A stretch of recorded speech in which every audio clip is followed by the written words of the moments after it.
Educação à distância, mudando realidades.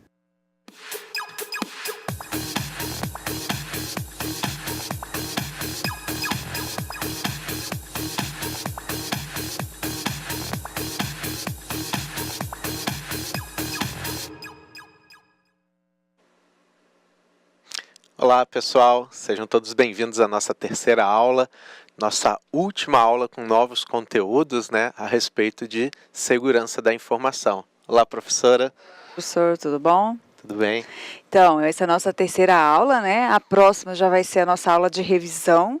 Então, assim, a gente vai relembrar vocês hoje que vocês têm as atividades de percurso ainda, que todas as duas ainda está aberta, então dá um tempinho para vocês fazerem, assistir a aula de hoje para complementar, o conhecimento de vocês, para que vocês possam estar aí lá e realizando a atividade para complementar a nota de vocês, que isso é muito importante. Então, na nossa aula de hoje, vocês vão ver muitos conteúdos, novos, interessantes, que vai fazer algum link, pequenos partes desse conteúdo, que vai falar sobre a questão de desenvolvimento de software, com as disciplinas de análise de projetos e sistemas que vocês estudaram, tanto a disciplina 1 como a disciplina 2. Vamos lá, professor, dar início à nossa aula?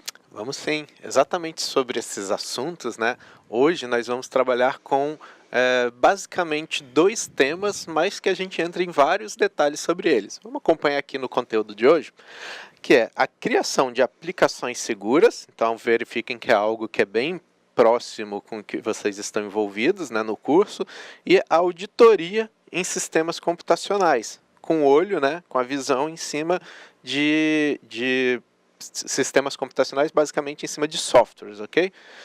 Para isso, os objetivos de hoje vão ser identificar processos para a criação de aplicações seguras, distinguir o procedimento de apoio à criação de aplicações seguras e reconhecer as formas de auditoria em sistemas de informação. Então, o interessante hoje é a gente alcançar esses três objetivos, E já para começarmos o assunto, aplicações seguras. Quando a gente fala em aplicações, normalmente a gente vê isso aí, Um monte de ferramentas web, ferramentas de sites, de apoio às empresas, de sistemas de gestão integrado, enfim. Mas a segurança, é só aplicar a segurança em cima dessas aplicações ou a gente tem algum processo a mais? Nós vamos ver que nós temos outros processos que não basta somente ter, já é um grande passo ter a aplicação elaborada segundo requisitos de normatização, cumprimentos de boas práticas e tudo mais. Só que a gente vai ver que existem outros elementos que contribuem para a segurança dessas aplicações, não somente ela, ok? Só voltando, professor, na imagem anterior, essas aplicações são software, sites, sistemas de organizações, de empresas que são utilizados, Isso, que até que a gente falou na aula anterior, Lembrar que os sistemas são uma extensão das organizações, que está representada muitas vezes sobre uma ferramenta eletrônica, seja na internet ou não, mas são extensões disso daí. A gente pode trazer um exemplo assim simples, por exemplo, um site do Mercado Livre, Ele tem aplicações de segurança para que as pessoas possam acessar lá seus perfis, comprar, receber o seu produto, ter toda a questão de segurança que tem nesse site. Isso, exatamente. E com isso, gente, quando a gente fala das aplicações seguras, nós estamos falando no processo de desenvolvimento, ou seja, quando se desenvolve uma aplicação, a gente vai ter que ter alguns cuidados. Um deles é no ambiente de desenvolvimento e outro também quanto à equipe de desenvolvimento. Por que isso? Essa equipe tem que lembrar que ela provavelmente, quase 100% de certeza, que vai trabalhar com dados sigilosos da organização. Vai ter acesso a bancos de dados, que é onde tem os dados organizacionais, vai ter dados de pessoas ali dentro, que são os funcionários, vão ter dados referente à parte econômico-financeira da organização, que são considerados dados sigilosos. Então, essa equipe tem que estar integrada à organização de forma estratégica, e também vai ter que ter processos que garantam esse sigilo dessas informações. Pode ser esses processos ocorrerem por forma de conversa, de capacitação junto à empresa, de sensibilização quanto a isso, ou mesmo até sobre o formato de documentos assinados, né, que seriam contratos e termos de sigilo que deve ter e tudo mais, né? Então, uma vez que a gente tem acesso a dados sigilosos, nós temos que ter um cuidado com essas informações, ok? E sobre o ambiente, nós vamos ver aqui que tem alguns ambientes, já falaremos deles. Principalmente nesse contexto das aplicações, existe a ISO IEC 15408, que é uma norma, né? Norma técnica que representa quais seriam os conjuntos ou os critérios que permitam especificar segurança de uma aplicação, a partir de características do ambiente de aplicação, né, e definir formas para garantir que haja segurança para o cliente final. Então, reparem, repete-se muitas vezes aí aplicação.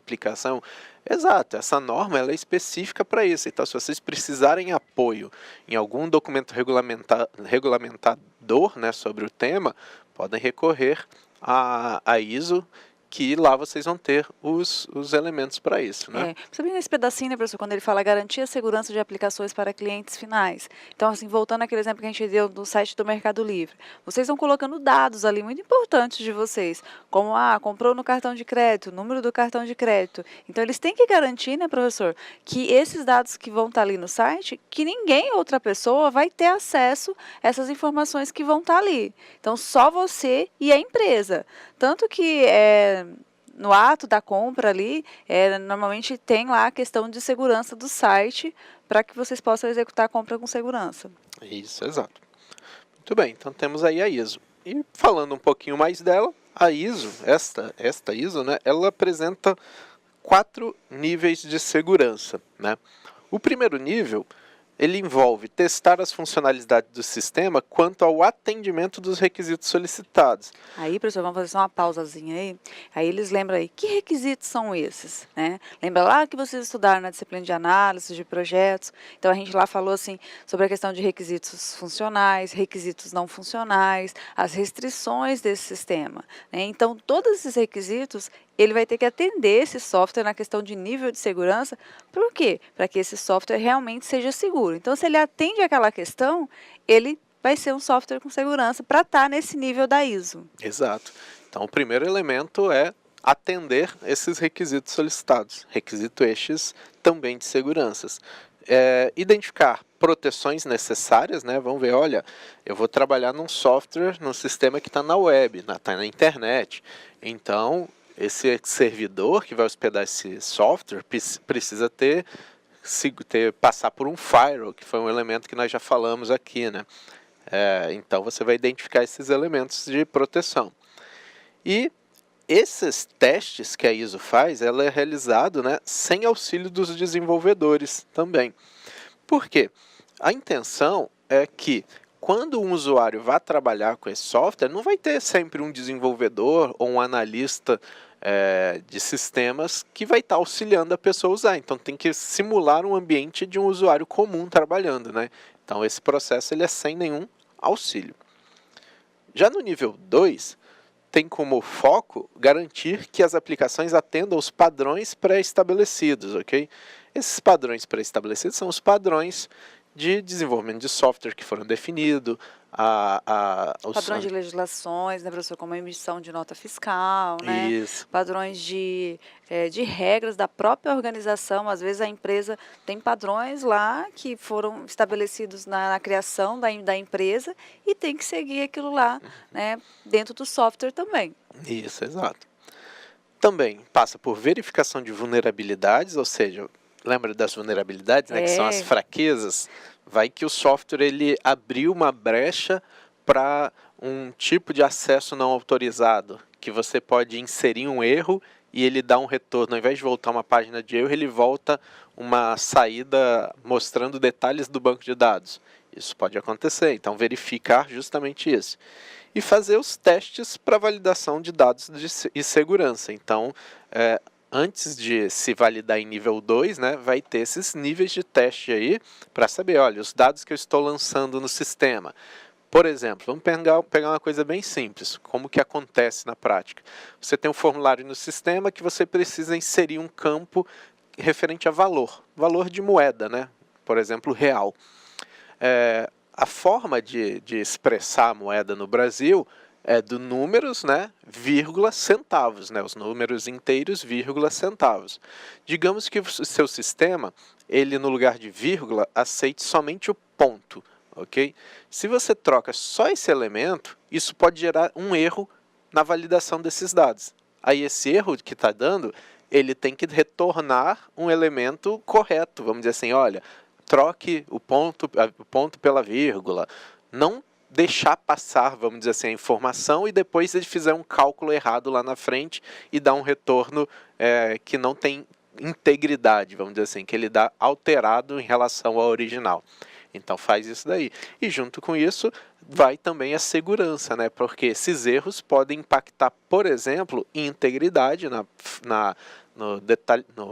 no prejuízo à integridade dos dados, e aí, consequentemente, nós temos uma falha de segurança. Uma outra questão, né, professora, por exemplo, que está falando, é o CPF, né? Se você vai fazer um cadastro lá, ele tem o quê? 11 caracteres, né? Então, ele não vai permitir jamais você salvar um número do CPF com 12 caracteres. Além disso, o CPF ele tem um código de validação, né? Isso, então, ele é feito vai um cálculo, conferir né? numa base, né? O sistema vai conferir numa base para ver se ele ainda é válido ainda, esse Isso, CPF. ele tem um formato específico, Isso. perfeito. Então, tudo isso tem a ver com segurança. Reparem que esses pequenos exemplos que a gente dá, ele tem foco principalmente em integridade, ok? Vamos para o nível 3. O nível 3 da ISO trata de aplicações de procedimentos de segurança sem que o sistema sofra mudanças. Essas aplicação de procedimentos de segurança envolvem, né, por exemplo, a aplicação de algum teste, por exemplo, de força bruta, que vai tentar quebrar uma senha, alguma coisa, e o sistema ele não pode dar retornos diferentes do que os previstos. Vocês devem ter visto recentemente em alguns sites que sofreram ataques e que eles foram modificados, o conteúdo foi modificado desse site. Então, esse é um exemplo de que houve alteração do conteúdo, né, por questão de falha de segurança. E o último item do nível 3, né, os testes completos no sistema sem a necessidade de reengenharia, ou seja, reconstrução. Esses testes que vão ser feitos no sistema, né, você não deve, vamos dizer assim, os auditores, quando estiver fazendo essas avaliações, não devem ter que reconstruir parte do sistema para aplicar esses testes. Ele tem que ser feito da forma natural, como o sistema está sendo programado para ser feito. E com isso, nós chegamos no nível 4, né? O nível 4 tem o foco em aumento de segurança, o aumento da segurança, né? Então, prevê-se que vão ter atividades ali que tem foco sempre, olha, o sistema está com bastante seguro, mas o que mais nós podemos aumentar de segurança nele? Então, isso já avalia, por exemplo, durante o processo de desenvolvimento do sistema, não mais somente com o sistema pronto, né, mas durante a construção desse sistema. E com isso, vai fazer também verificação de procedimentos para testes e resultados, né, e verificação dos resultados. Vai ver se esse software, da forma que ele foi feito, vai gerar algum tipo de resultado melhor, né, em relação ao que tinha antes. E com isso chega-se no nível 4 da ISO, e é um processo de melhoria contínua, né? Sempre as normas elas trazem isso.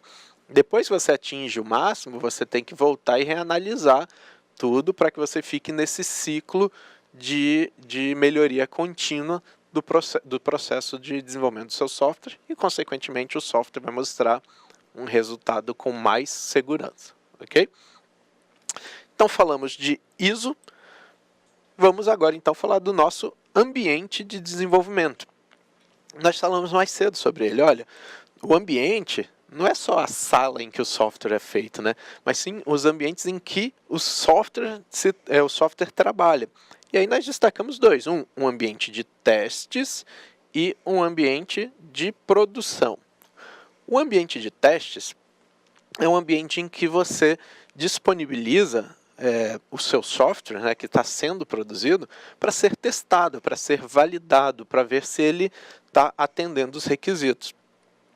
via de regra, o ambiente de teste ele deve ter uma semelhança muito próxima com o ambiente de produção, que o de produção é onde esse software vai funcionar vamos dizer assim, na vera, né? Funcionando própria organização, né, com dados reais. Isso, no né? dia a dia da empresa ali, né? E cadastrando, pesquisando, o que for aquele software que for desenvolvido, realizando vendas, né? É o dia a dia dele sendo utilizado mesmo lá. Isso mesmo. Então, no ambiente de testes, você vai ter erros, você vai ter alertas, por exemplo, e já no ambiente de produção você vai ter a coleta dos dados aí, onde, como a professora falou. Então, vamos dizer assim, os erros e os alertas de falha ou de segurança, eles têm que ficarem lá no ambiente de testes para justamente você poder corrigir. Então, caso haja um erro ou um alerta, aí, você tem que se antecipar quanto a isso e corrigir para não disponibilizar para a produção, né, que é os dados reais ali, com esses problemas.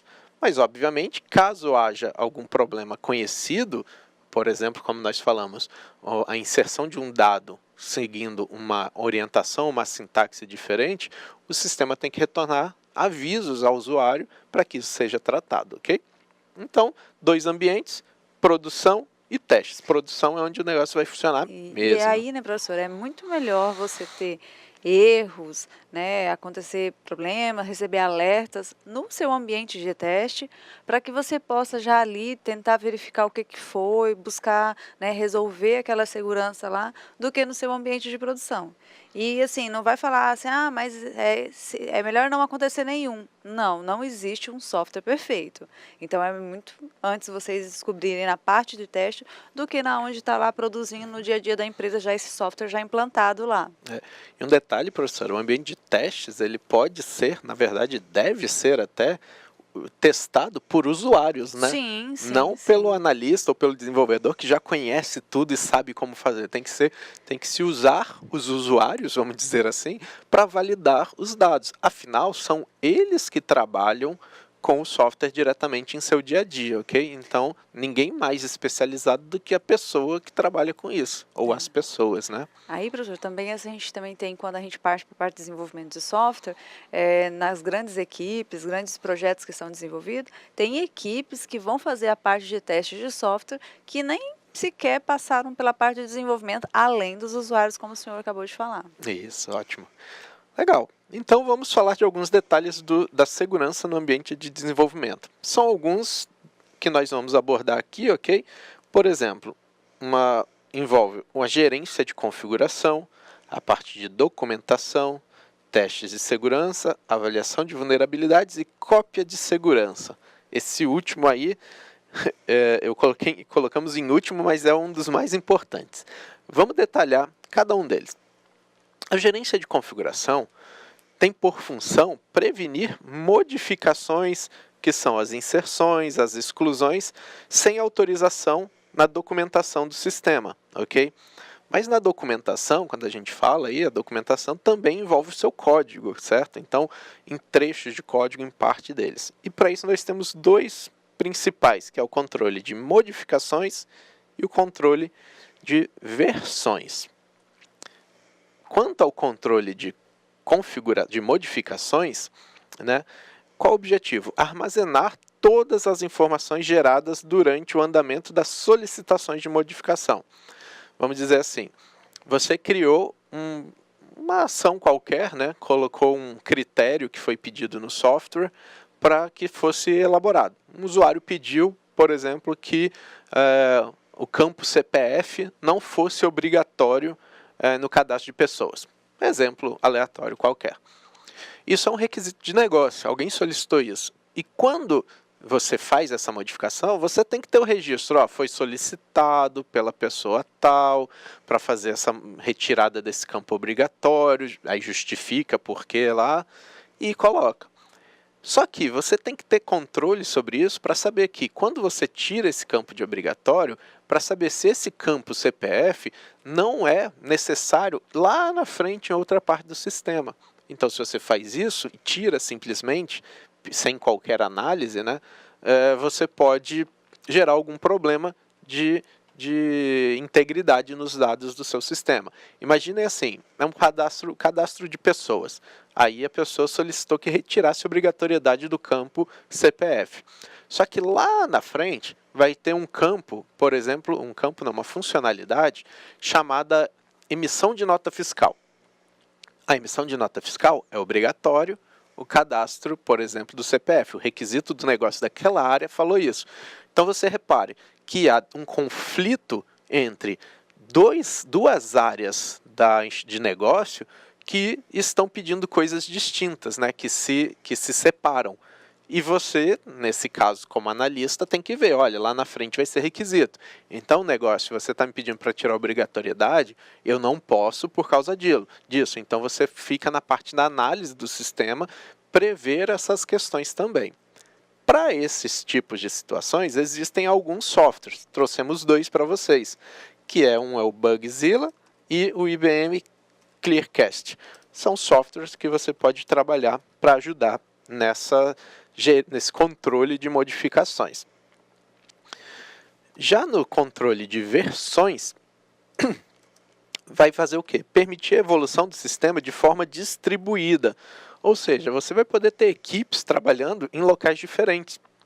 Como, por exemplo, hoje existe muito o homework, né, o trabalho em casa, em que a pessoa não precisa estar no ambiente de trabalho propriamente dito para desenvolver o software. Então pode ter uma equipe aqui, outra na Índia, outra na China, e estão trabalhando de forma distribuída, produzindo o mesmo software. Com isso, com essa gerência, né, você evita perdas ou mesmo sobreposições durante o desenvolvimento. Digamos, uma pessoa implementou uma funcionalidade no sistema. Aí outra pessoa que estava trabalhando em outra versão do sistema foi e fez uma modificação em outra parte do sistema e não mexeu na sua, ela não teve acesso àquela sua funcionalidade. E nisso, quando a segunda pessoa vai atualizar o sistema, ela sobrepõe as suas mudanças, né? Então, se você não tem esse controle, um faz um trabalho, aí muda. Aí você faz outro trabalho que não teve essa alteração dessa pessoa, muda novamente, tirando as funcionalidades que foram implementadas. Gera um problema danado, né? Aí por isso que a gente trabalha com o controle de modificações, né, professor? Anotando todas as solicitações de modificações para poder analisar cada uma, como o professor falou, e verificar que impactos elas vão ter se você fazer aquilo lá no sistema. Isso. Né?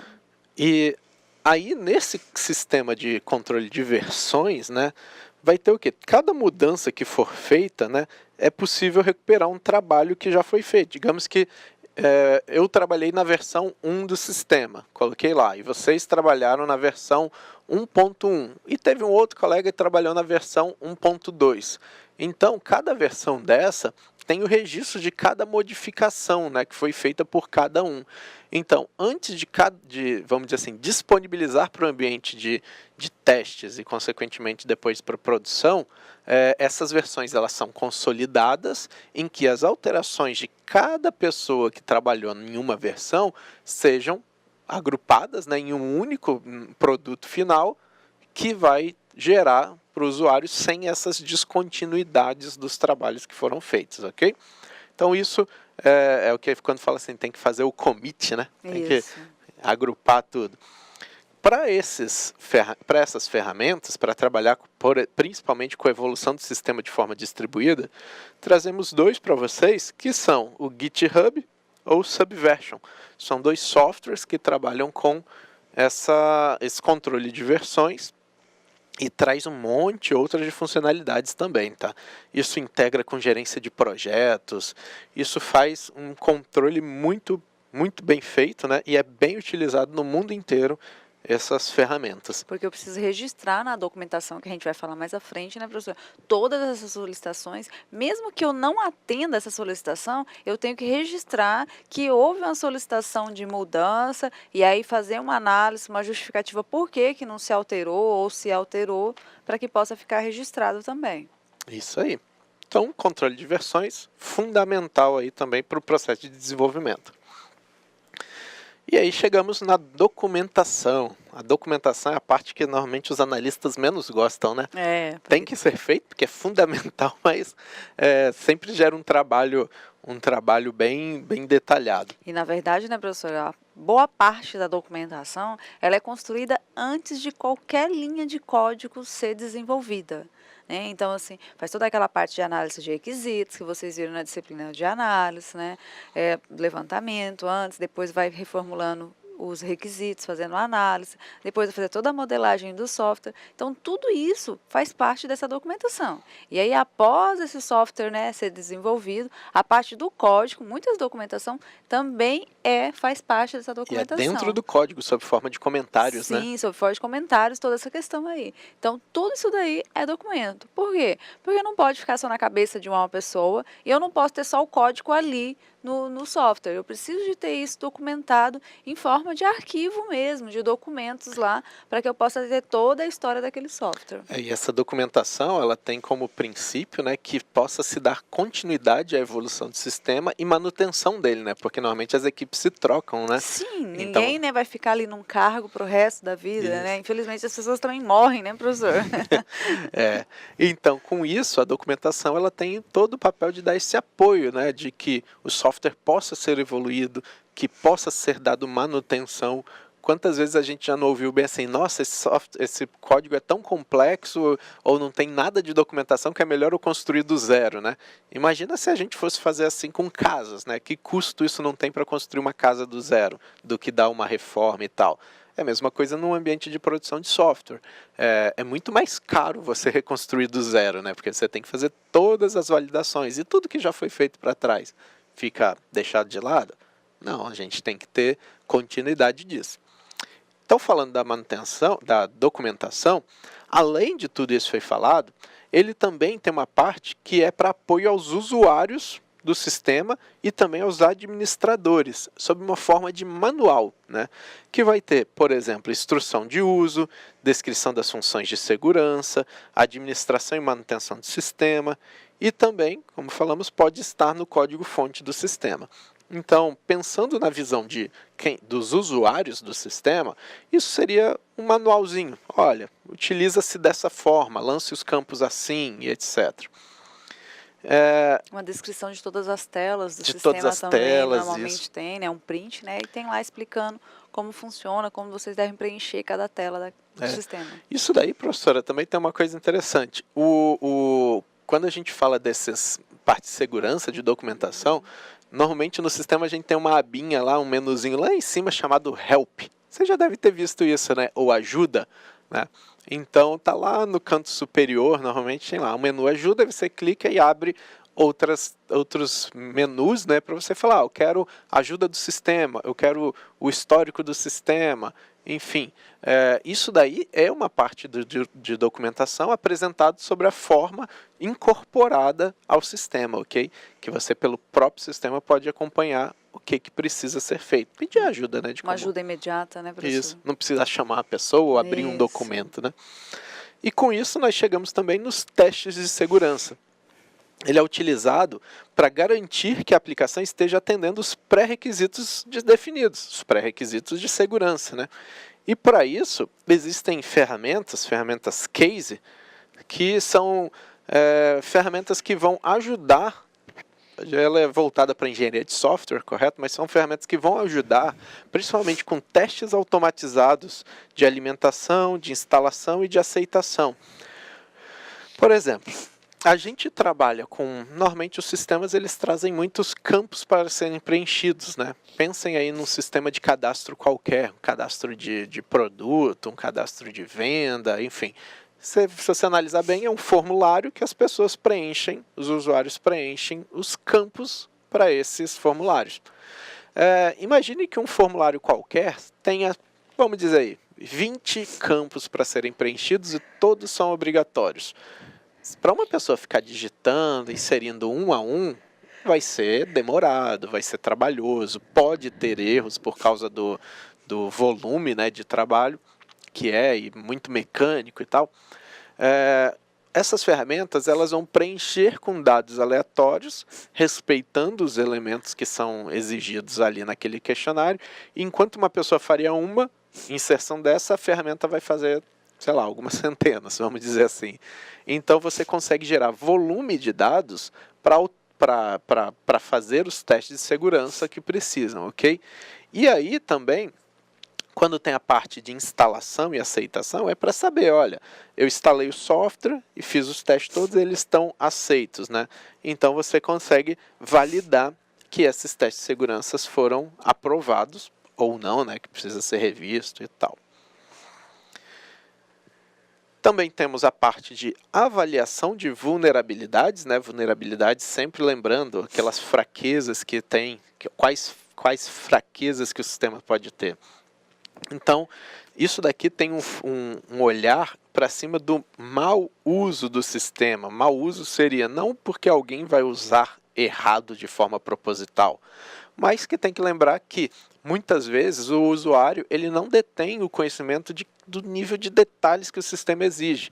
Por mais que às vezes haja documentação, não houve essa capacitação, não houve essa passagem desse conhecimento para este usuário.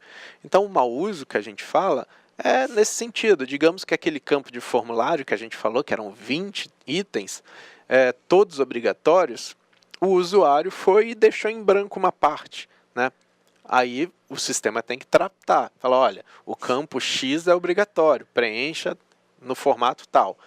Ou então diga lá assim, olha, digite o conteúdo, aí a pessoa não quer digitar e coloca qualquer coisa aleatória, e essas coisas aleatórias geram um erro, né? Você já deve ter visto, quem nunca fez, né, um campo lá que tinha que preencher, né, com um tipo de caractere, né, que foi definido na documentação quando fez o levantamento, a parte de modelagem do sistema, né? Aí para preencher a pessoa só vai bate a mão no teclado e acabou, né? Então isso insere informação incorreta no sistema e consequentemente pode gerar erros. O sistema tem que tratar isso também. Então o mau uso é nesse sentido, de se utilizar em desconformidade com as orientações, né? Só que mesmo que haja desconformidade, você tem que prever que isso pode acontecer e tratar justamente essas inserções incorretas, ok? Com isso também, temos a parte de configurações incorretas. As configurações têm a ver com as configurações utilizadas no sistema. Tem que adicionar uma impressora, mas adicionou uma impressora de forma errada. Enfim, então são configurações que o sistema exige. E a introdução de vulnerabilidades durante o processo de desenvolvimento. Quando os programadores estão trabalhando, né, eles estão prevendo isso, estão prevendo muitas vezes as vulnerabilidades. Mas lembra que a gente falou que a equipe é muito importante, ela tem que ser capacitada, tem que ser conscientizada da importância. Da mesma forma que nós falamos sobre o acesso aos dados sigilosos, existem também a possibilidade de fraudes. Podem ter pessoas de concorrência, né, ou de algum crime corporativo, né, que vai ter uma pessoa que vai entrar nessa empresa somente para fazer isso. A motivação sempre existe, né? Então, pode ser que a pessoa vá e programe alguma coisa e insira uma vulnerabilidade. Digamos, olha, vamos fazer uma parte do código que deixe uma brecha para uma determinada vazamento de dados. Então, tudo isso tem a ver e tem que se auditar a esse nível de saber qual é o nível de segurança que está, especialmente quando se introduz vulnerabilidades no seu código de forma proposital. Também, gente, isso aí é sempre falando pensando nos piores casos, né? Mas essa introdução pode acontecer, às vezes, por desconhecimento da equipe sobre uma nova vulnerabilidade que já está aparecendo e que, por desconhecer, vai e acaba fazendo uma configuração incorreta ou mesmo inserindo um código de forma errada que gera esse prejuízo. Então, são alguns cuidados aí que são necessários durante as avaliações de vulnerabilidades, ok? E, finalmente, as nossas cópias de segurança. Muitas vezes chamamos de backup, né? Backup é um termo utilizado para falar de cópias de segurança. Que basicamente é o quê? O nome já diz bastante, né? Criar, né, cópias por segurança, né? Quem aqui, quando vocês vão fazer o Enem, ou vai fazer uma prova qualquer, você não leva uma caneta de backup, né? Uma caneta de segurança, Reserva, por caso né? de falhar uma. Então, é a mesma ideia. Se uma falhar, opa, eu tenho outra, né? Então, se aquela cópia daqueles meus arquivos se perderem por qualquer motivo, não, tranquilo, eu recupero aqui os meus dados de uma cópia de segurança que eu tenho em algum lugar. Então, basicamente, são criar cópias de segurança das informações importantes para o negócio. Que informações são essas? Todas? Depende. Pode ser todas, pode ser parte delas. Algumas informações são mais críticas, outras menos, não é? Então, tudo depende. Quem vai dizer isso é o negócio. E, normalmente, né, vai se utilizar ferramentas específicas ou mesmo scripts para automatização da tarefa de cópia de segurança. Já teve uma época que as cópias de segurança, eu falo que teve uma época, mas é possível ver hoje ainda, que como que acontecia? Tem os dados no equipamento, né, no servidor de rede, a pessoa vai lá com um HD externo, pluga na porta USB do servidor, do computador, e faz a cópia manual. Então a pessoa faz isso hoje, no fim do expediente, amanhã repete isso, e fica repetindo isso ao longo do tempo. Só que, um dia essa pessoa pode falhar, ela pode ter adoentou e a pessoa responsável por conta disso não fez naquele dia específico. Então você tem a cópia de segurança de ontem e não tem a de hoje. E digamos que amanhã aconteça um incidente de segurança que perca os dados. Vocês reparam que por conta dessa falha, né, que foi um dia sem fazer a cópia, os seus dados estão desatualizados com pelo menos, aí, se parar para analisar, praticamente 2 dias de diferença. Dependendo do volume de dados, esses 2 dias pode gerar um prejuízo enorme. Imaginem que esses dados são as faturas, as notas fiscais a serem faturadas para vocês poderem receber, para a empresa poder receber esse dinheiro, né, da venda. Então, você perder 2 dias de venda, dependendo, pode gerar um prejuízo significativo. Então, hoje em dia, existem softwares que automatizam esse processo. Não precisa ter uma pessoa indo lá fazendo isso. Você pode criar rotinas em que isso é feito. Olha, todos os dias, a partir das 7 horas da noite, deve-se iniciar o processo de cópia dos arquivos X. Então, é feito isso de forma automatizada. Agora, quando você faz esse agendamento, né, que a gente está até aqui, né, o agendamento de rotina de backup, né, com que são os horários e conteúdos pré-definidos, você tem que tomar cuidado também de como isso vai acontecer. Vou só uma ilustração para vocês. Aqui está o servidor das nossas aplicações, ok? É onde nós vamos ter o sistema rodando e aqui é um servidor de banco de dados, onde nós temos os dados dessa empresa, tudo isso. Então, reparem que são 2 equipamentos diferentes, são 2 servidores diferentes.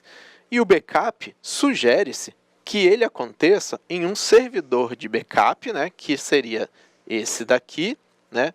Quando eu falo servidor, pode ser uma máquina, às vezes, que não é uma máquina tão cara, né? Às vezes a gente pensa, servidor é caro. Não, pode ser uma máquina simples, né?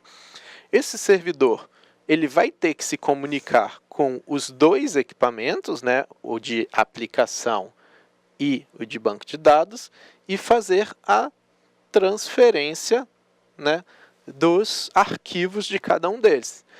Novamente, quais arquivos? Depende. Normalmente, aqueles mais importantes para a organização. E sendo assim, fica armazenados os dados nesse servidor. Porque imaginem só uma situação. Pensem que você fazia o backup na mesma máquina. Vou copiar só para um diretório diferente do meu equipamento, né? Aí pega um vírus, né, professor, nessa máquina. Aí pega um vírus que sequestra os dados e sequestra o seu backup também. Aí você recupera ele? Não. Então, pessoal, tão importante quanto realizar o backup é testar o backup e ter acesso a ele. Se você faz backup, mas você não tem acesso a ele num caso de crise, é a mesma coisa que você não tivesse feito. Você desprendeu um esforço tão grande para fazer um backup, com segurança, verificando a integridade, com rotina, com quais arquivos, só que quando você vai ter acesso a ele, precisa buscar Você fala, não tenho acesso. O que eu faço agora? Chora, né, professor? Chora, vai perder chora, os chora, dados, chora. né? E pode programar para passar noites e noites lançando novamente, dependendo Se do for tipo possível, do sistema. né? Se for possível lançar, ótimo, mas existem Exatamente. situações que não dão, né? Então, além de ter acesso a ele, o teste. Então, eventualmente, cria-se uma rotina assim e fala, olha, sei lá, aleatoriamente, hoje eu vou tentar restaurar um backup aqui para ver se ele está funcionando. Porque esse teste você verifica a integridade dos seus dados. Então reparem, só de falar de cópia de segurança. Cópia de segurança, ela foi motivada, né? Porque pode haver uma falha. Essa falha pode ser oriunda de confidencialidade, porque alguém alterou, pode ter um acesso não autorizado que gerou uma falha de integridade. Ou que, por exemplo, por qualquer motivo o servidor parou de funcionar, o HD queimou e tal, que você gerou um problema de disponibilidade. Então reparem onde o nível de backup, né, de cópia de segurança chega, nos 3 elementos básicos. Então, quando você faz o teste do backup, você está verificando, meus dados estão íntegros, eu tenho acesso a ele quando eu precisar, né? Então, integridade e disponibilidade. E quando eu restauro o backup, somente aquelas pessoas autorizadas a restaurarem ou ter acesso ao backup têm? Então, você está verificando a confidencialidade. Então, tudo isso envolve-se nas cópias de segurança. Só para vocês terem uma ideia, existe uma preocupação tão grande com cópias de segurança que existem situações em que a cópia de segurança é feita em outro local, né? Por exemplo, em outro prédio, né, da empresa ou em outra cidade. Enfim, você tira do espaço físico que você está. Porque imaginem só, você tem um espaço físico reservado, um data center e tal, com servidores, tudo, e no mesmo espaço você coloca um servidor de cópias de segurança. Aí pega fogo. Perdeu tudo também. É claro que isso são casos extremos, você analisa o risco de acontecer um incêndio, mas são alguns elementos que é importante ter atenção, ok? Vamos ver um exemplozinho que a gente usou desde a primeira aula, professor, que o senhor usou, né? Onde está a cópia de segurança da chave da sua casa? Exato. Onde que está? E com isso chegamos na auditoria, né? A auditoria, só para uma questão de definição, é o conjunto de atividades para levantar, estudar e avaliar sistematicamente o processo de uma organização, buscando evidências acerca de ações efetuadas. Ou seja, vai se verificar, vai se detalhar, vai buscar de forma minuciosa e sistemática, ou seja, estruturada, para buscar evidências sobre algo que você procura, né? É igual a gente vê tanto aí na televisão, as auditorias que estão sendo feitas em contas de empresas, campanhas políticas para identificar se houve algum tipo de fraude, lavagem de dinheiro, são processos de auditoria que estão ocorrendo. Okay? Então essa é uma definição do que é auditoria. Certo. E o que se espera do auditor, da pessoa que vai ser o auditor ou auditora? Primeiro, independência profissional. Ela não pode ter uma ligação direta com a empresa a ser avaliada, né, ou auditada. Óbvio que eu estou falando isso numa solução de auditoria externa à empresa. Algumas empresas possuem auditoria interna, que é para fazer as verificações de conformidade interna. Ética profissional e utilização de padrões, ou seja, vão ser trabalhados aí sobre ética e sobre utilizando padrões definidos. Competência, planejamento e emissão de relatórios.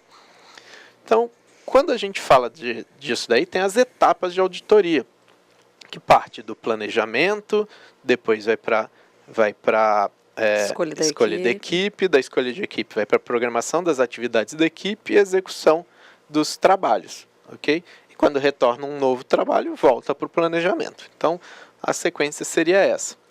Na parte de planejamento, né, há uma etapa que auxilia na orientação das atividades a serem realizadas, ou seja, você vai pensar, você vai planejar como realizar essas atividades, né? E com isso você evita a realização de atividades inesperadas, seja, do nada surge, né? Temos que fazer isso. Não, vamos planejar, saber o que vai ser feito, né? ainda nessa etapa, uma das entregas é a matriz de risco, né? É um relatório, né, de quais são os riscos que podem ocorrer. Vai apresentar a relação de resultados encontrados nos testes dos auditores versus impacto do negócio. Então, são alguns elementos que são previstos na etapa de planejamento. Na etapa da escolha da equipe, né, vai ter um perfil. O perfil dessa equipe vai depender, né? Vai depender do negócio da organização. Se é uma equipe, né, uma organização de financeira, então precisa-se de especialidades financeiras. E isso tudo, né, da escolha vai ser detalhado no planejamento. Tipo, qual é a formação que eu quero dos meus profissionais? Ele precisa falar uma língua estrangeira? Ele tem, ou ela tem, experiência na área?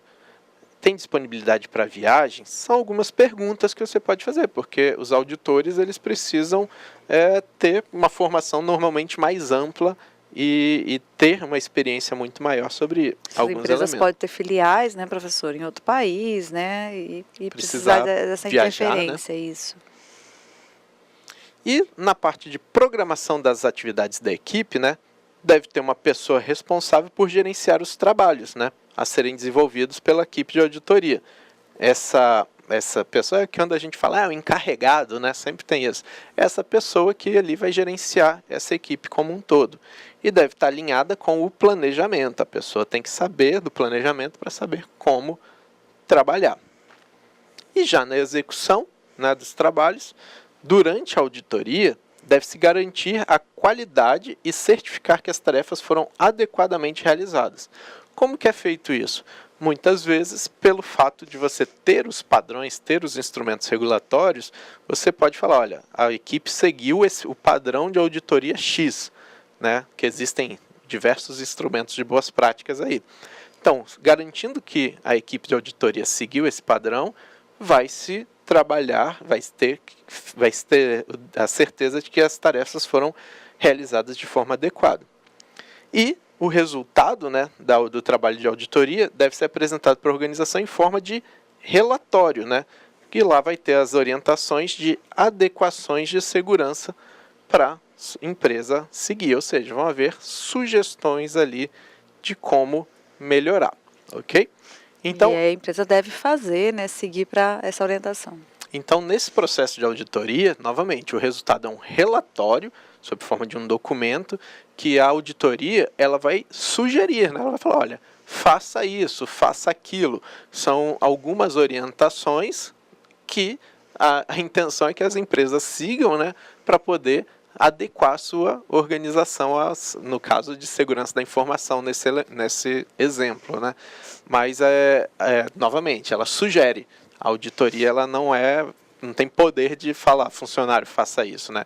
Ela sugere a alta gestão da organização para que se implemente algumas ações, ok?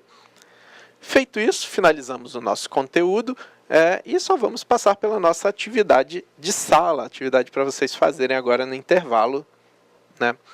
E temos aí 5 questões. A primeira é, explique o que é backup e informe se você realiza alguma técnica de segurança ou técnica de backup para suas informações. Se você faz, explica ela, eu faço assim e tal, explica para a gente. Questão 2. Quanto aos elementos de segurança no ambiente de desenvolvimento, explique o gerenciamento de configuração. Reparem que estamos pedindo um específico, tá? Por que se deve ter atenção quanto ao ambiente de desenvolvimento e a equipe que estará à frente do projeto quando se trata de aplicações seguras? Viemos falando isso constantemente, né? Uma perguntinha aí. 4. Explique o que é auditoria e a sua importância em processos de segurança da informação. E, finalmente, novamente, o nosso cenário, né? Nosso cenário. Você foi contratado por uma empresa de desenvolvimento de software como auditor ou auditora independente, com o objetivo de aprimorar a segurança de um dos sistemas de informação desenvolvidos pela empresa. Em determinado sistema, você identificou que havia falha em um processo que envolvia a documentação dos sistemas.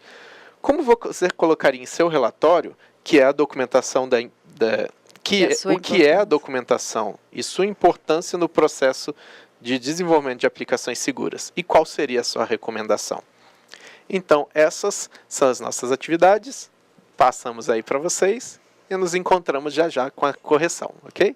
Até logo!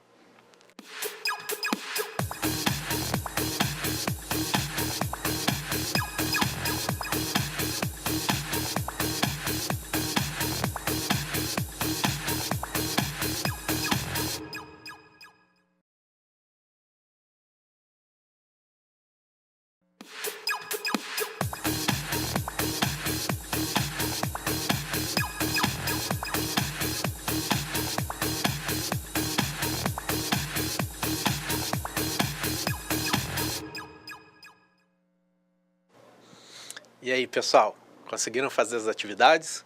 Como que foram elas, né? As 5 atividades conseguiram desenvolver, recuperar a informação aí e o conhecimento que a gente transmitiu para que vocês respondessem? Professora? Então, professor, eu estou aguardando as respostas. Está aguardando ainda, né? Até agora nenhum polo mandou ainda, né? Mas vamos aguardar aqui, quem sabe durante a correção aqui eles mandam as respostas. Beleza. Enquanto isso, então, vamos corrigindo, né? Vamos passando aqui a discussão de cada questão para que a gente possa ir e ter as respostas das questões que foram trabalhadas, beleza? Vamos lá, vamos para a questão 1. Vamos. A questão 1 é a seguinte: explique o que é backup e informe se você realiza alguma técnica de backup para suas informações. Professor, é importante detalhar que eu trouxe o termo técnico, vamos dizer, não foi o termo cópia de segurança, né? Então, só para lembrar, backup é a cópia de segurança, que é basicamente o quê? A explicação, né? A criação de cópias de segurança das informações que são importantes para o negócio. Quais informações são essas? Como nós já falamos, depende muito das organizações, né? Então, se você tem determinado tipo de informação, por exemplo, o banco de dados da empresa, se esse banco de dados é importante, então faça a cópia dele. Normalmente vai se utilizar ferramentas específicas, né, para automatização da tarefa. E quando colocamos aqui também ou scripts, quer dizer que às vezes não é um software de gerenciamento de backup, mas sim um script, um código, vamos dizer assim, também é um software, mas é um código menor, bem específico para isso, para automatizar os processos de cópias, né, ou restauração. E uma coisa que é importantíssimo nela é o agendamento de rotina, por exemplo, os horários, os conteúdos pré-definidos que você vai trabalhar. E aí, professora, como não teve, então eu pergunto para a senhora, você utiliza alguma técnica de backup para suas informações? Professor, minhas informações todas estão nas nuvens. Todas? Todas valiosas.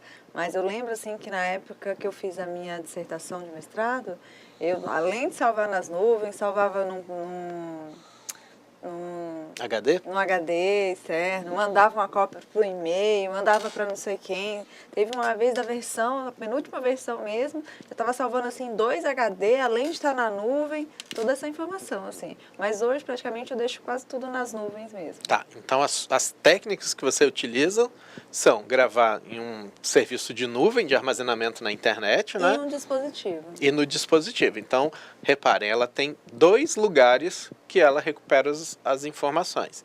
Já teve uma situação que colocou em 4, pelo que eu entendi, né? Então, reparem, no contexto que a professora trouxe, as informações do dia a dia, em 2 lugares, ela julga adequado que seja armazenado todas as informações do computador, né? Isso. Né, do computador. Então, 2 cópias são suficientes. Como já está na internet, né, já está na nuvem, no sistema de armazenamento na internet, repara que ela não se preocupa com esse dispositivo, porque o serviço que ela utiliza já tem os mecanismos de segurança lá, já tem a parte de disponibilidade, de integridade, de restauração em caso de falha. Então, reparem, de certa forma, ela terceirizou a cópia de segurança, ou os processos de segurança relacionados à cópia desses dados, né? Em determinado momento, como houve um elemento mais crítico, uma informação que ela tinha muito mais vamos dizer assim, preocupação, ela entendeu que, olha, eu não posso correr o risco de ter a minha informação indisponível, ou seja, a dissertação de mestrado dela, caso ela precisasse para qualquer momento, ela precisava ter a garantia praticamente de 100% de que aquele documento estivesse disponível. Então, para isso, ela fracionou o local não o arquivo, ok? De armazenamento. Foi num HD externo, no dispositivo, na nuvem, no e-mail. Por quê? Imaginem que o serviço que ela está usando aí foi descontinuado por qualquer motivo. Ou naquele dia sofreu um ataque que ficou indisponível. Aí coincide com a véspera de defesa, né? Isso, exatamente. Aí não dá para ter esse risco, então tem que se ter esse cuidado. E aí é pensar, né, professor, nos possíveis riscos que podem acontecer, né, nas brechas de vulnerabilidade que a gente pode ter. Então, fez uma análise dos riscos, dos impactos que esses riscos causariam. Imagina, perder um mestrado por causa de um arquivo. Não dá. Ficou 2 anos aí trabalhando, pesquisando, e então criou outros métodos. Vou dar uma explicação do que eu já fiz, tá, gente? Assim como a professora, no meu processo de dissertação, né, de mestrado, eu também tive muita preocupação sobre isso. Então, eu tinha no meu computador, no HD externo, no serviço de nuvem, que isso era o padrão. Eu tinha, no mínimo, sempre em 3 lugares. Né? Reparem que eu sou mais criterioso com isso do que a professora. Só que o que eu fazia ainda? Eu ainda fazia a cópia dos meus arquivos de nuvem de um serviço, que no caso que eu utilizava era o Dropbox, para outro serviço de nuvem. Então fazia cópia de um serviço para o outro. Ou seja, eu tinha 2 serviços de nuvem, ou seja, eu terceirizei para 2 serviços o gerenciamento da segurança desses meus arquivos. Então, se você ver, de fato, eu estava tendo 5 lugares praticamente diferentes, fora e-mail, essas coisas que a gente sempre faz. Né? 5 lugares diferentes para garantir que meus dados estivessem ali sempre que eu precisar. Não, a primeira questão é, não posso ter indisponibilidade. E se eu guardo só no meu computador ou guardo só no HD externo, né? Tem que ter cuidado, porque lembra que computador às vezes perde, roubam. Imagina você perder todos os seus dados de uma pesquisa de 2 anos por um vacilo desse de não ter guardado uma cópia de segurança. Então, são algumas coisas. Troquem isso que a gente falou da nossa questão pessoal para o ambiente corporativo. Se para a gente uma dissertação tem um valor, imaginem o histórico financeiro de uma empresa. Tem que ter essa informação. Em algum momento pode ser preciso recuperá-lo, ok? Então, é o cuidado, um dos cuidados que nós temos. Legal. Sabendo disso, então, vamos para a questão 2. Quanto aos elementos de segurança no ambiente de desenvolvimento, explique o gerenciamento de configuração. Então, nós falamos de alguns elementos do ambiente de desenvolvimento e destacamos no início que tinham 2 ambientes, o ambiente de teste e o ambiente de produção. É possível ter outros ambientes também, tá, gente? Depende do método que está trabalhando.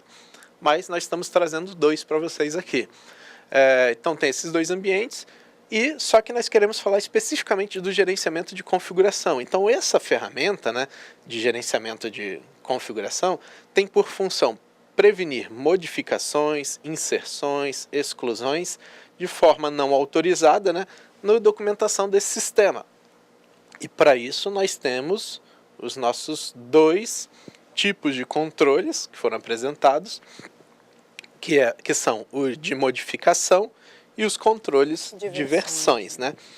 Professora, na mesma época que fazia a dissertação, você fazia controle das versões do que você trabalhava? Sim, a conversão. Então, por exemplo, se hoje eu anotava uma estratégia assim, professor, por data, colocava lá a versão 10/10/2018, que era hoje. Se daqui 2 dias eu fosse alterar aquela versão lá, já colocava lá a versão 12/10/2018. Então eu ia fazendo esse controle das minhas versões, porque cada uma mesmo, às vezes você está relendo, você ia corrigir um ponto. Já faz diferença, né, na próxima, porque já vai estar corrigido. Então eu sempre usava a última versão.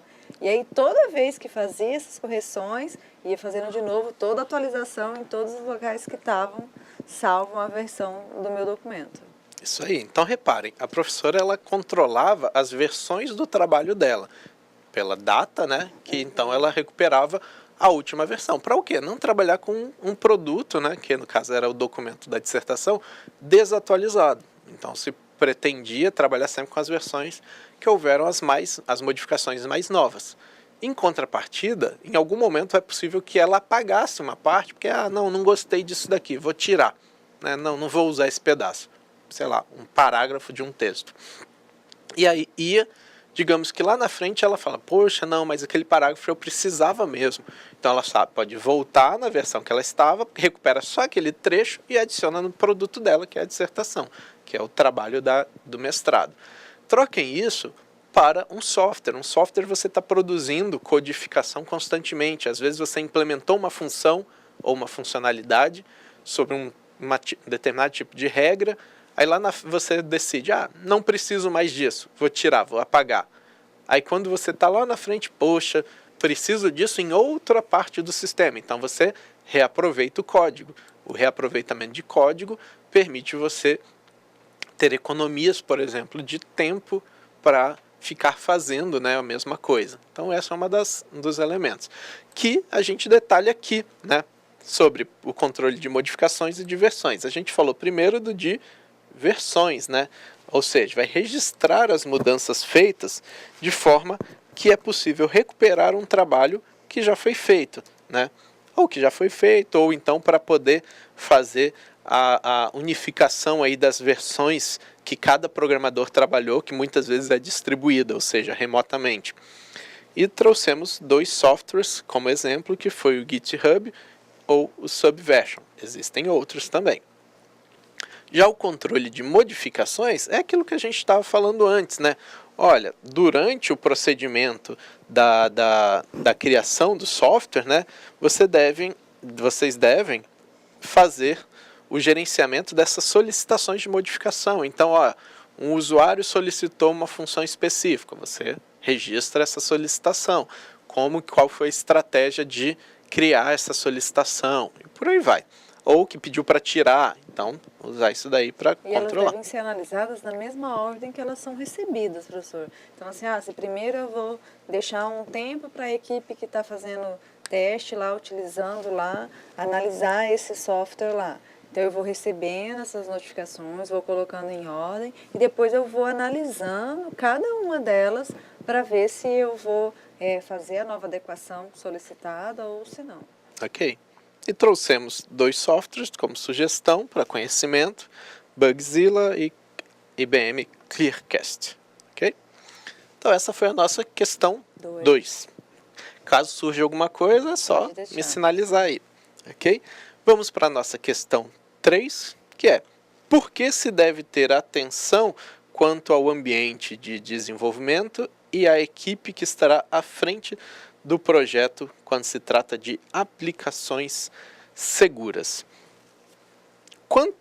Primeiramente pensando na equipe, né, professora? Aquilo que nós já viemos discutindo. As informações, elas têm um controle de segurança, muitas vezes são sigilosas, né, da organização. Então, os programadores, a equipe envolvida, não só os programadores, é muito provável que ela tenha acesso a essas informações que são classificadas como sigilosas. Então, se essa equipe vai ter acesso a essas informações, você deve ter um controle sobre como que vai ser esses acessos, quem vai poder ter. E é interessante que quando a gente fala isso, é porque a gente está no contexto de desenvolvimento de software, ok?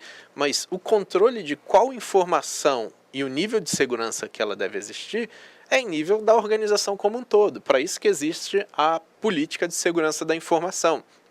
Então, a gente repete muito aqui que são para esses programadores, equipe de desenvolvimento e tudo mais, porque o contexto é esse.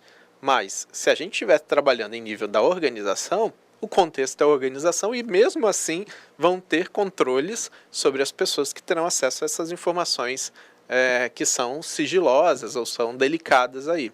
Então, qualquer pessoa tem que ter.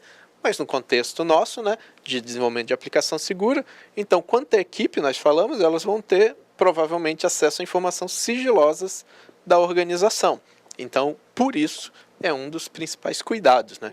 Então, isso pensa sobre, além do currículo e expertise do profissional, também os antecedentes deles, quem sabe, essa pessoa já foi envolvido em algum incidente de segurança, já foi responsabilizado por vazamento de dados, enfim, tem que se fazer essa análise. E quanto ao ambiente, né, de desenvolvimento, né, é importante separar o teste da produção, né, para que seja mais seguro. Vamos só lembrar aqui esses ambientes. O ambiente de testes, né, professora, é aquele ambiente de que você vai produzir as versões de avaliação do software e vai entregar para o usuário testar. Ver uma como... equipe que faz parte do desenvolvimento também vai testar, né? Então, eles vão testar, vão ver, vão caçar erro. Essa é a proposta dele, né? Verificar se há algum erro, se as funcionalidades estão adequadas, se não tem nenhuma falha de segurança, se eu inserir de uma forma diferente os dados, se isso vai gerar algum prejuízo. São os testes feitos na ferramenta. Que existem vários tipos de teste que vocês podem estar aplicando ao desenvolvimento de um software aí. Então, assim, não é só ir lá testar, utilizar, vou preencher o cadastro, não. Quando a gente pesquisa na engenharia de software, tem um tipo de teste que eu vou realizar ali, professor. Como foi falado também, o teste de vulnerabilidade, né? Então, os testes de vulnerabilidades ocorrem nesse ambiente de teste, né? Então, você pode validar se as vulnerabilidades estão sendo retiradas, né, no ambiente de teste. Não precisa colocar no ambiente funcionando, né? Então, quando você dá um OK no teste, você chega e encaminha para o ambiente de produção. Só um detalhe sobre parte de teste, vocês já devem ter ouvido algumas vezes, esse é um software beta, é uma versão alfa, né? Essas versões são as versões de teste. Então, essas versões que são para o usuário, muitas vezes, que vão, você está usando, ele te dá um aviso, olha, é uma versão de testes. Então, repare, o ambiente de teste pode chegar até o usuário final sob a forma de uma versão preliminar do software, ok? Então, isso é muito comum quando a gente trabalha em escala global, por exemplo, né? Agora, no ambiente fechado, corporativo, você tem condições de trabalhar de uma forma diferente.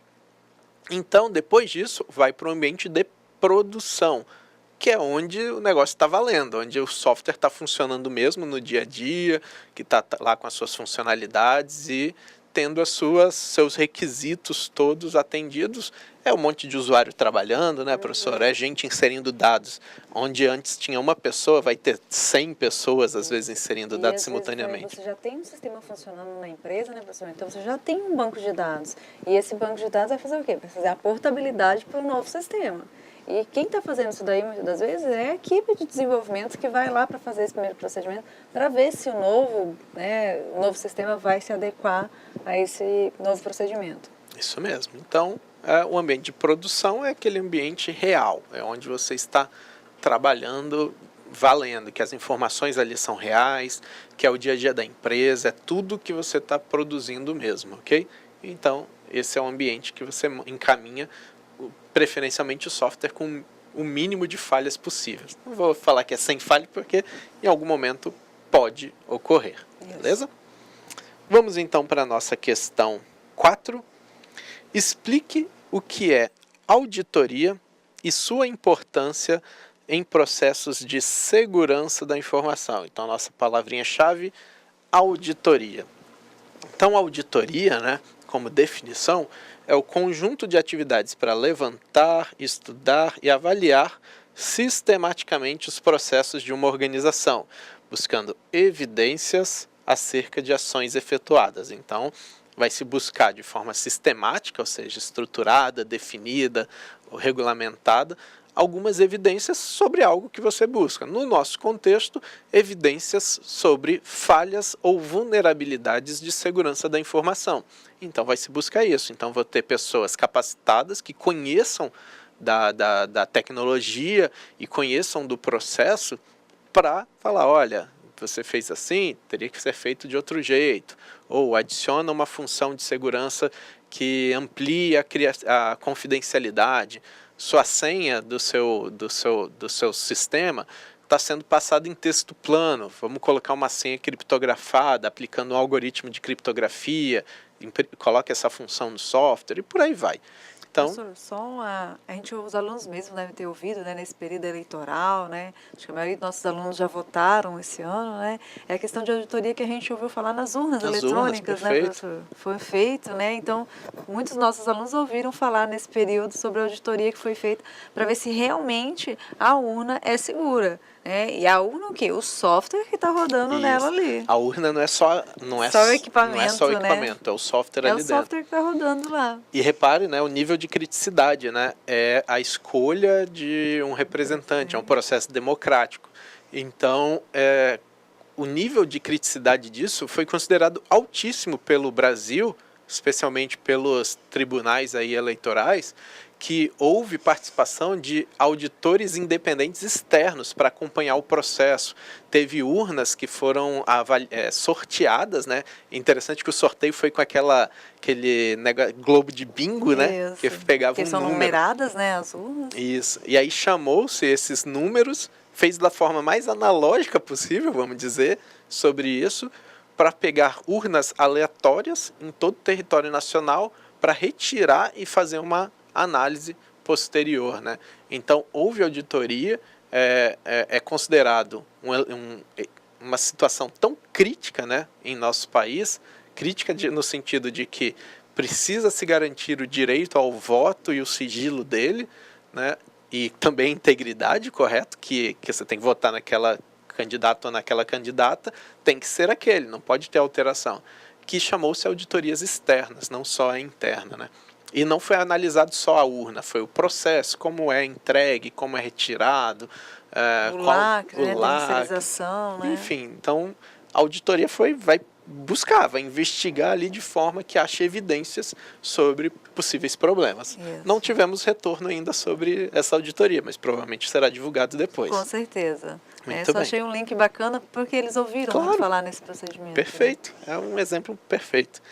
E sobre, ainda completando, né, com a importância, né, do processo, é importante devido que vai permitir a avaliação externa com especialistas sobre a atividade relacionada à segurança que pretende avaliar. Então, o exemplo da urna aí foi um exemplo perfeito. Nesse caso, foi auditores externos também. Isso. Como eu falei mais cedo, existem empresas que têm a figura dos auditores internos, ou seja, são pessoas contratadas dentro da empresa para garantir a conformidade do atendimento dessas regulamentações. Então, assim, são internos, eles são funcionários das empresas, então eles possuem vínculo com a empresa, então a ideia é se trabalhar junto, né, com a organização para auxiliar quando houver uma auditoria externa, você já não tenha tantos problemas, você já tenha superado, vamos dizer, esses possíveis problemas. E nessa questão a gente tem, né, no IFRO mesmo, né, professor? A gente tem um departamento de que trabalha interna. com auditoria. Exato. Muito bem. Então, assim, vamos para a nossa última questão, que vai ser a questão 5, né, que tem o cenário.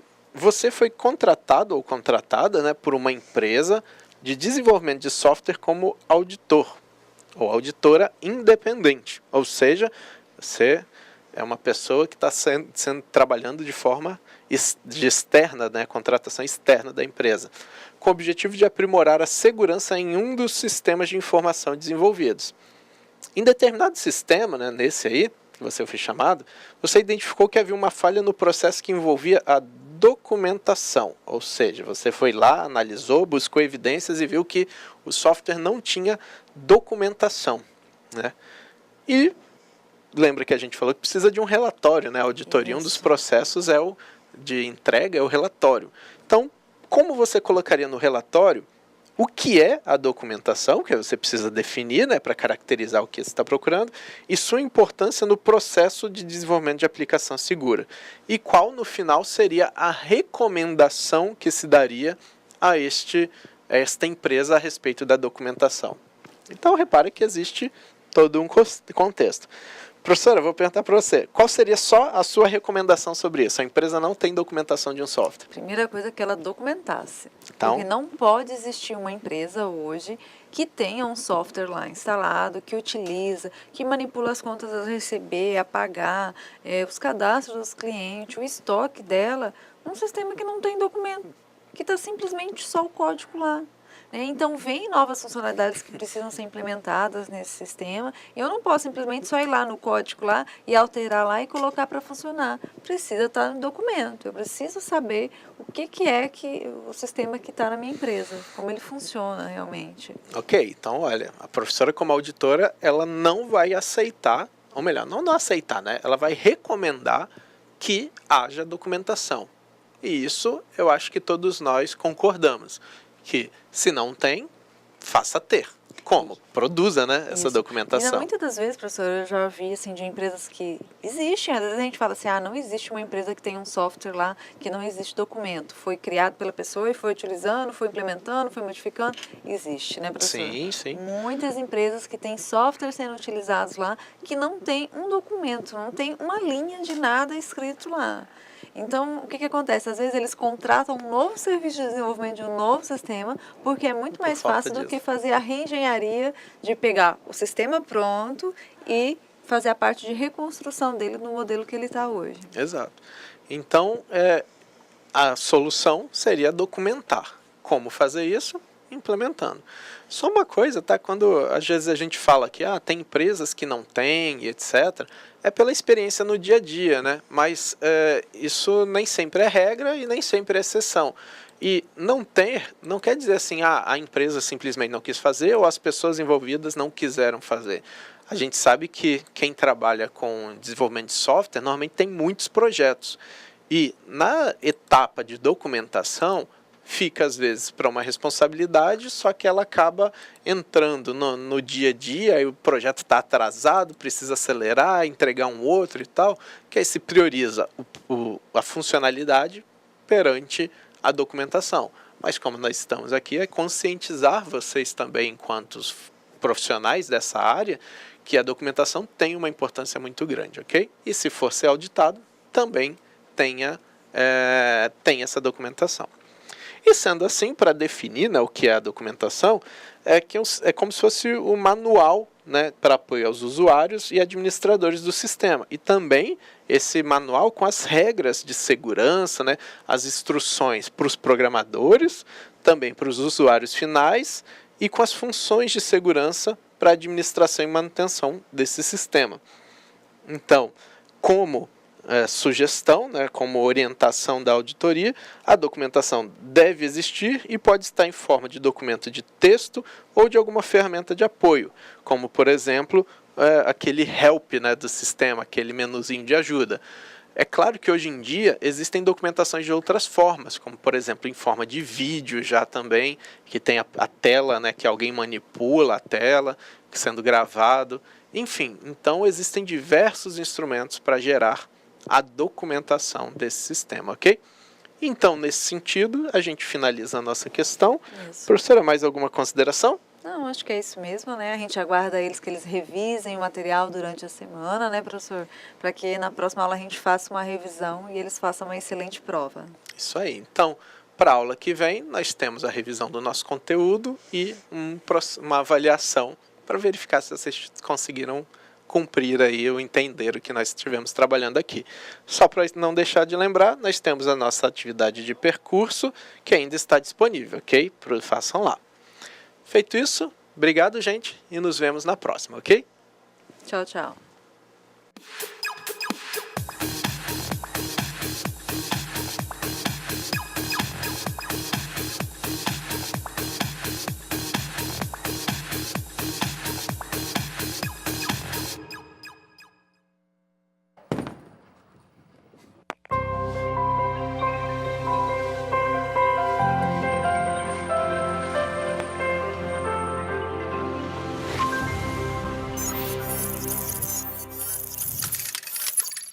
Educação à distância, mudando realidades.